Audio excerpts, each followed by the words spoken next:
গ্রামের আঁকাবাঁকা পথ কার না ভালো লাগে বলুন তো? আমার কাছে তো খুব ভালো লাগে। এই টানেই গ্রামে ছুটে চলে যাই গ্রামের প্রকৃতি উপভোগ করার জন্য।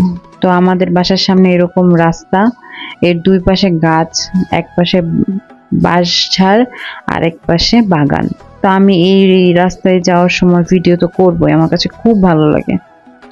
তো আপনারা সবাই কেমন আছেন? আমি মেঘলা আপনাদের সামনে আরেকটি ভিডিও নিয়ে চলে আসছি। আমার ভিডিওটি ভালো লাগলে লাইক, কমেন্ট, শেয়ার করে পাশে থাকবেন। আমার গ্রামের এই রাস্তাটা আমার কাছে খুব ভালো লাগে, তাই ভিডিও করে আপনাদের সাথে শেয়ার করলাম। তো আজকে চলে যাব ঘুরতে। আমরা আজকে রেল স্টেশন যাব ঘোরার জন্য। বাড়িতে গেলে সাধারণত আমার ঘুরতে বের হওয়া হয় খুব বেশি, কারণ আমার প্রকৃতিও খুব ভালো লাগে। প্রকৃতির মাঝে হারিয়ে যেতে খুব ইচ্ছা করে, এর জন্যই প্রত্যেক বছর বাড়িতে যাই ঘোরার জন্য। আমি বাড়িতে যে ঘুরি বেশি, আমার ঘুরতে খুব ভালো লাগে। আর এইরকম সবুজ শ্যামল মাটির গন্ধ আমার খুব মুগ্ধ করে, আমার কাছে খুব ভালো লাগে। লাড়কির রান্না মানে সেই অসাধারণ এক কথায়। আপনারা ভিডিওটি ভালো লাগলে আপনারা সাথে থাকবেন। এই যে দুই পাশে সবুজ আর সবুজ, দেখতে চমৎকার লাগছে তাই না বন্ধুরা? দেখেন ছাগলগুলো ঘাস খাচ্ছে, দেখতে চমৎকার লাগতেছে। তা আমি এগুলো উপভোগ করতে করতে চলে যাব রেল স্টেশন। আপনারাও সাথে থাকুন, ভিডিওটি দেখুন। ভালো লাগলে লাইক, কমেন্ট, শেয়ার করে আমার পাশে থাকবেন। আমি নতুন ভিডিও করি, জানি না কেমন হয়। আপনারা সাথে থাকলে আমার কাছে খুব ভালো লাগবে। আশা করি আপনাদেরও ভালো লাগবে।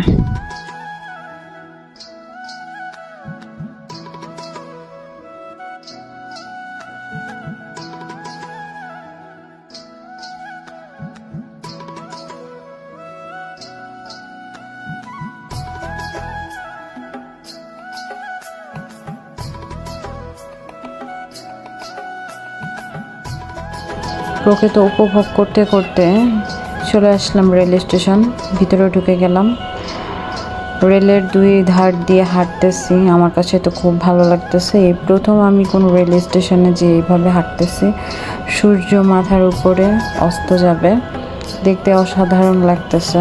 বিকেল বিকেল, মানে আশেপাশে মানুষ, ভালোই লাগতেছে। চারপাশ সবুজ, রাখাল বাড়ি যাচ্ছে গরু নিয়ে, দেখতে অসাধারণ লাগতেছে। সূর্য মাথার উপর অস্ত যাবে, দেখতে অসাধারণ অসাধারণ, মাশাআল্লাহ। তো এই যে নিচে থেকে আমাকে ভিডিও করে দিচ্ছে, এখান থেকে অনেক মানে নিচু, ওরা নেমে ভিডিও করছে। তো এই যে আমি কিছু ছবি তুলে নিলাম। লোহাগড়ায় রেল স্টেশন ঘুরতে গেছি, ছবি তুলবো না সেটা তো হয় না বলেন। আমিও কিছু পিক তুলে নিলাম, আপনারাও দেখতে থাকুন। ভালো লাগলে লাইক, কমেন্ট, শেয়ার করে আমার পাশে থাকবেন। আমি নতুন, অনেক কিছু গুছিয়ে বলতে পারি না। আপনারা পাশে থাকবেন, আমাকে সাপোর্ট করবেন আশা করি। তো এই যে আমার তো অসম্ভব ভালো লাগতেছিল। আমার মন পড়েছিল ওই নিচে ধান ক্ষেতের দিকে। আমি কখন ওইখানে যাব, কখন একটু ভিডিও করব। আমার ওই নিচে নামার জন্য খুব মনটা ছটফট করতেছিল, বাট আমাকে নামতে দিচ্ছিল না, কারণ এটা অনেক উঁচু আর ওইটা অনেক নিচু। তো এই যে আমাকে বাধা দেওয়া হলো। তো আমি এখানে দাঁড়িয়ে কিছু ছবি তুললাম, ভিডিও করলাম, আশেপাশে ভিডিও করলাম। তো আমাকে কিছুতেই যেতে দিবে না, কিন্তু আমার মন কি আর মানে? আমি তো নেমে যাচ্ছি, অনেক উঁচু দিয়ে নেমে নিচের দিকে যাচ্ছি। আমার তো যেতেই হবে ওই ধান ক্ষেতের সামনে, কারণ মন তো চাইছে তাই না? মন যেটা চায় সেটাই করা উচিত আমাদের। আসলে আমরা বাঁচবই কয়দিন। তো আমার এই যে আমি হাসতে হাসতে নেমে যাচ্ছি, আমাকে তো কোনোভাবেই দিচ্ছিল না। এই যে ধান ক্ষেতের সামনে অবশেষে চলেই আসলাম। এই যে হাত দুটো মেলে নিঃশ্বাস নিলাম, সেই অসাধারণ লাগতেছে, মনটা ছুঁয়ে গেল এক কথায়। তো এই যে আমি এখান দিয়ে হাঁটতেছি, আমি বলতেছি যে একটু ভিডিও করে দাও। ভিডিওটি ভালো লাগলে লাইক, কমেন্ট, শেয়ার করে পাশে থাকবেন, অন্যকে দেখার সুযোগ করে দিবেন। সবাই ভালো থাকবেন, সবাই সুস্থ থাকবেন। আজ এই পর্যন্তই।